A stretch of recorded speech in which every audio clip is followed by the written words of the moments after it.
नमस्कार दोस्तों, मैं हूं राहुल और आप देख रहे हैं बैंकिंग गुरुजी। दोस्तों, आज हम लोग एक न्यू पैटर्न की पजल सॉल्व करने वाले हैं। काफ़ी इंटरेस्टिंग है, ज़्यादा मुश्किल नहीं है, लेकिन नए पैटर्न की है और बहुत ही इंटरेस्टिंग पजल है। तो उम्मीद करता हूं आपको ये पसंद आएगी। और ये पजल हमें सोमनाथ आचार्य ने भेजी है। सो थैंक यू सोमनाथ हमारे साथ इस पजल को शेयर करने के लिए। तो चलिए दोस्तों, पजल हिंदी में आपके सामने में है। काफ़ी लंबी पजल है, तो 2-3 स्लाइड्स में मैंने इसे डिवाइड करके रखा है। दूसरी स्लाइड आपके सामने में है, इसमें कंडीशंस दिए गए हैं, उसे आप नोट डाउन कर लीजिए, स्क्रीनशॉट ले लीजिए। और अब ये तीसरी स्लाइड आपके सामने में है, इसमें उससे रिलेटेड क्वेश्चंस हैं। 4 क्वेश्चंस हैं जो कि आपको सॉल्व करने हैं। तो चलिए दोस्तों, आपने देख लिया होगा, तो अब इंग्लिश में आपके सामने में है पहली स्लाइड, उसे आप स्क्रीनशॉट ले लीजिए। उसके बाद अब ये दूसरी स्लाइड आपके सामने में है और इसमें कंडीशंस दिए गए हैं। चलिए अब तीसरी स्लाइड आपके सामने में है, इसमें उससे रिलेटेड 4 क्वेश्चंस हैं जो कि आपको सॉल्व करने हैं। तो उम्मीद करता हूँ दोस्तों आपने स्क्रीनशॉट्स ले लिए होंगे और कोशिश की होगी। अब देखते हैं क्वेश्चन में क्या बोला गया था। पढ़ते हैं question. There are three buildings A, B, and C, and each building has 4 floors, where topmost floor is numbered as floor 1 and bottommost floor is numbered as floor 4. Each floor has different number of tables. Building A is in west of building B and building B is in west of building C. Number of table in each floor is given as follows.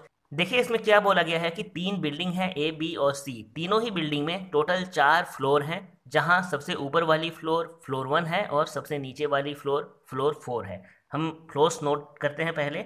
सबसे ऊपर में हमें first floor लेनी है, तो यहाँ पर floor 1 आ गया, फिर 2, फिर 3 और सबसे नीचे में फ्लोर 4 होगा। ठीक है, चलिए ये हो गया हमारा।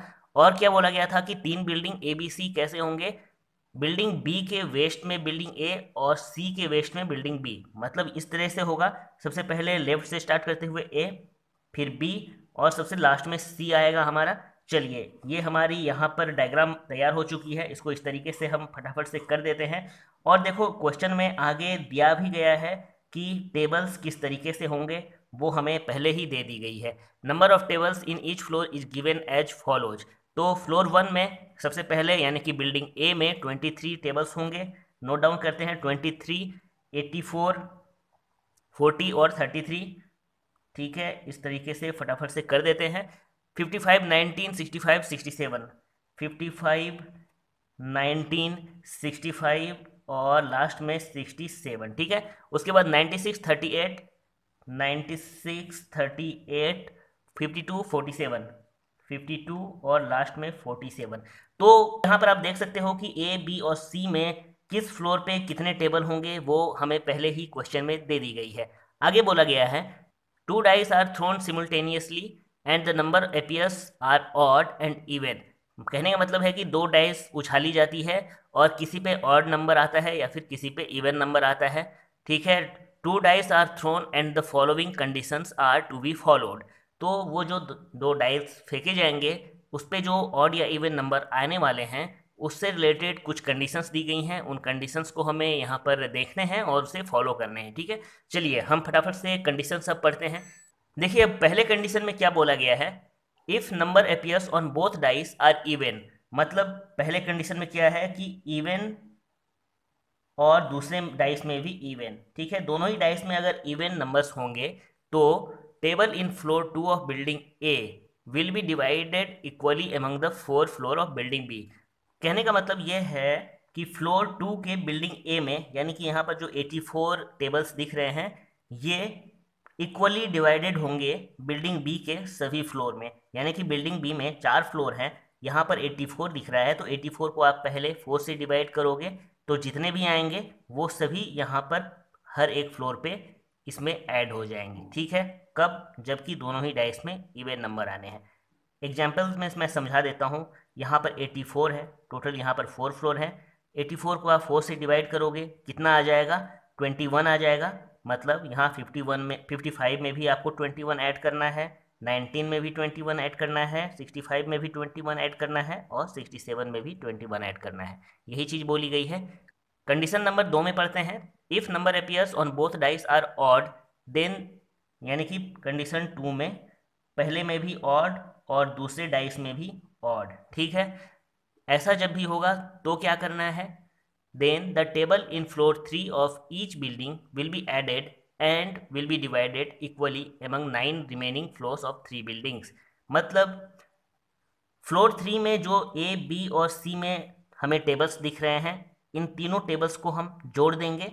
जोड़ने के बाद अब कितने फ्लोर बच रहे हैं फ्लोर 3 को छोड़कर, टोटल 9 बच रहे हैं, 1 2 3 4 5 6 7 8 9, टोटल 9 बच रहे हैं। तो इन 9 फ्लोर्स में इक्वली हम डिवाइड कर देंगे इसके सभी टेबल्स को। वो कैसे करेंगे? इन तीनों को जोड़ने पर जितना नंबर आएगा उसमें आप 9 से डिवाइड करोगे, तो जितने भी इनपुट आते हैं उसे हम सभी में जोड़ देंगे।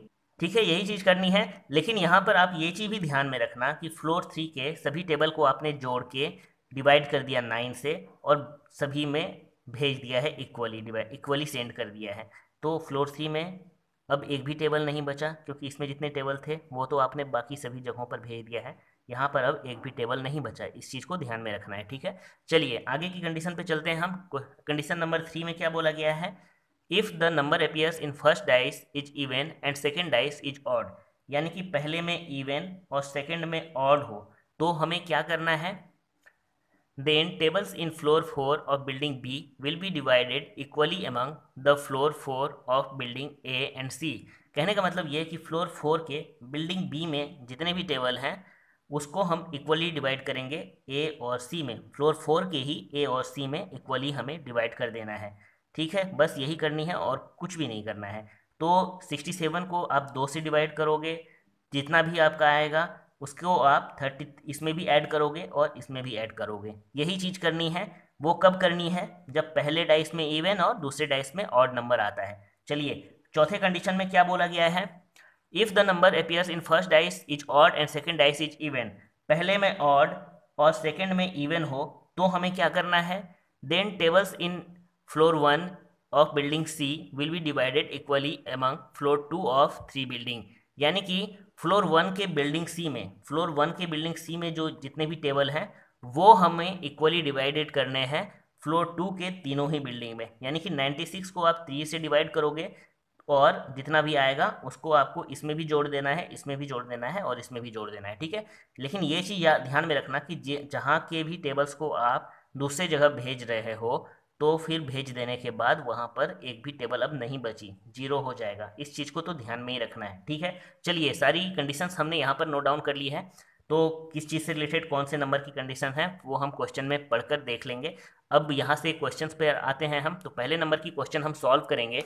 तो पहले क्वेश्चन में बोला गया है, फर्स्ट क्वेश्चन स्क्रीन के ऊपर आपके सामने में है, आप उसे देखिए। बोला गया है, first 5 tables were added to each floor of building B and then throw the dice. If both numbers are odd then what is the total number of tables in building C. बोला गया है कि सबसे पहले हमें building B के जितने भी फ्लोर्स हैं सभी में 5 टेबल्स ऐड कर देने हैं। मतलब 55 में भी 5 ऐड करेंगे 60 हो जाएगा, 19 में 5 ऐड करेंगे 24 हो जाएगा, यहाँ पर 70 हो जाएगा और यहाँ पर 72 हो जाएगा 5 टेबल्स ऐड करने के बाद। ठीक है, सब में हमने अलग अलग 5 टेबल्स ऐड कर दिए। उसके बाद डाइस उछाली जाती है और डाइस में दोनों ही डाइस में ऑड नंबर्स आ जाते हैं। तो दोनों डाइस में ऑड नंबर, मतलब यहाँ पर कंडीशन नंबर 2 फॉलो होगी। तो कंडीशन नंबर 2 फॉलो करनी है और फॉलो करने के बाद बिल्डिंग सी में टोटल्स कितने टेबल्स हुए वो हमें पता करने हैं। तो चलिए करके देखते हैं हम। कंडीशन नंबर 2 हम पहले पढ़ेंगे। कंडीशन नंबर 2 में बोला गया है, if numbers appear on both dice are odd then the tables in floor 3 of each building will be added and will be divided equally among 9 remaining floors of 3 buildings.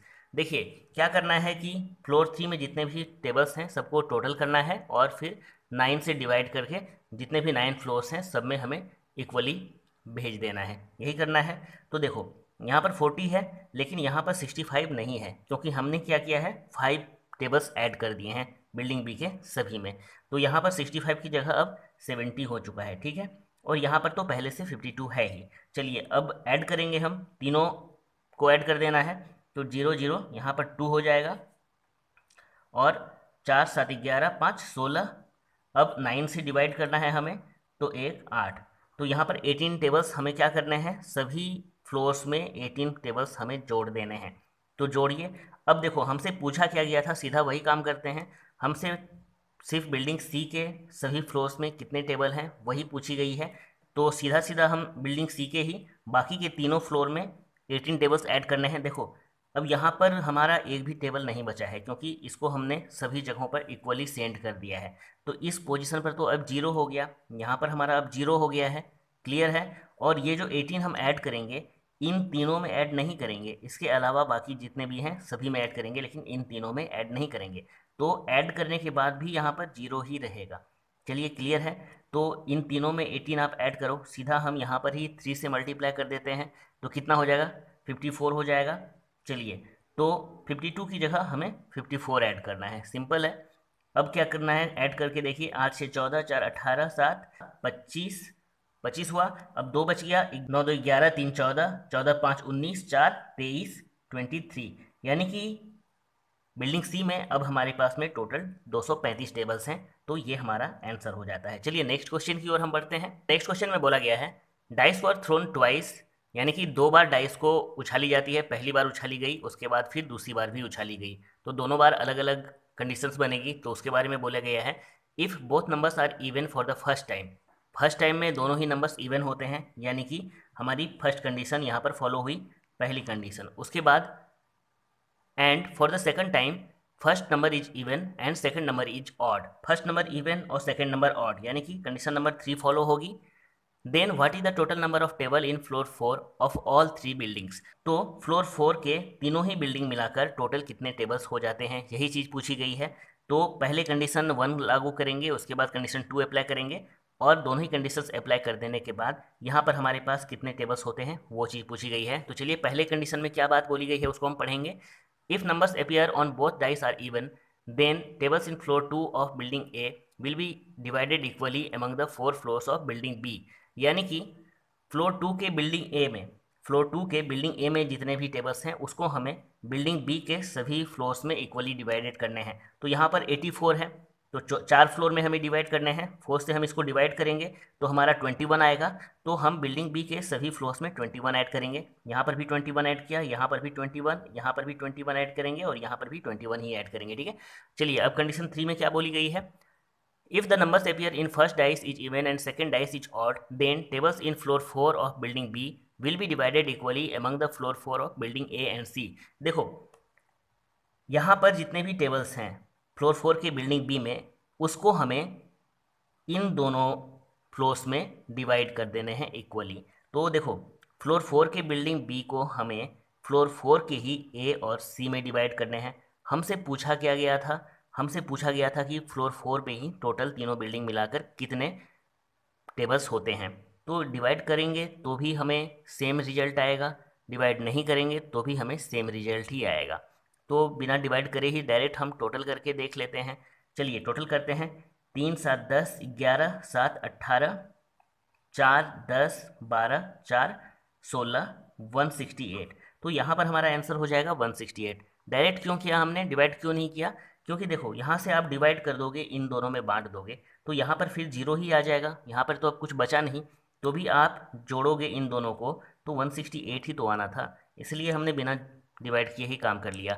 अगर हमसे पूछा जाता कि building ए में टोटल कितने floors हैं इन दोनों condition को फॉलो करने के बाद, तब हम डिवाइड करते तो यहाँ पर 33 की जगह कुछ और आ गया होता, और तब हम इसको टोटल करते तो हमारा आंसर कुछ और आता, ठीक है। तो ऐसे कंडीशन में हमें डिवाइड करना पड़ता, लेकिन सिर्फ फ्लोर 4 की ही पूछी गई थी तो हम बिना डिवाइड किए ही अपना आंसर निकाल लिए, ठीक है। उम्मीद करता हूँ समझ गए होंगे और सारी चीज़ें अब क्लियर हो चुकी होंगी अच्छे से, और कोई दिक्कत नहीं हुई होगी। तो हमने क्वेश्चन नंबर 1 और क्वेश्चन नंबर 2 सॉल्व किया है, और क्वेश्चन नंबर 3 और क्वेश्चन नंबर 4 आपके लिए होमवर्क रहा। उम्मीद करता हूँ कि उसे आपको सॉल्व करने में कोई दिक्कत नहीं होगी। कुछ देर के बाद मैं उसके आंसर्स कमेंट में पिन कर दूंगा, तो आप सॉल्व करके अपने आंसर्स नोट रखना, और जैसे ही मैं आंसर कमेंट कर दूं तो आप पिन कमेंट में देखकर अपने आंसर्स चेक कर लेना। अगर कोई दिक्कत होती है तो मुझे बताना, बाकी के दोनों क्वेश्चंस पर भी मैं वीडियो बना दूंगा, लेकिन उम्मीद करता हूं कि उसकी ज़रूरत नहीं होगी, आपसे वो सॉल्व हो जाएंगे, ज़्यादा मुश्किल क्वेश्चंस नहीं है, ठीक है। तो उम्मीद करता हूं दोस्तों कि सभी चीज़ें अच्छे से समझ में आ गई होंगी, कोई डाउट नहीं होगा, और वीडियो भी पसंद आई होगी। तो अगर वीडियो पसंद आई है तो इसे लाइक जरूर कर दें, और अगर आपने अब तक इस चैनल को सब्सक्राइब नहीं किया है तो सब्सक्राइब भी कर दें। तो फिर मिलता हूँ आपसे अगले वीडियो में, तब तक के लिए धन्यवाद।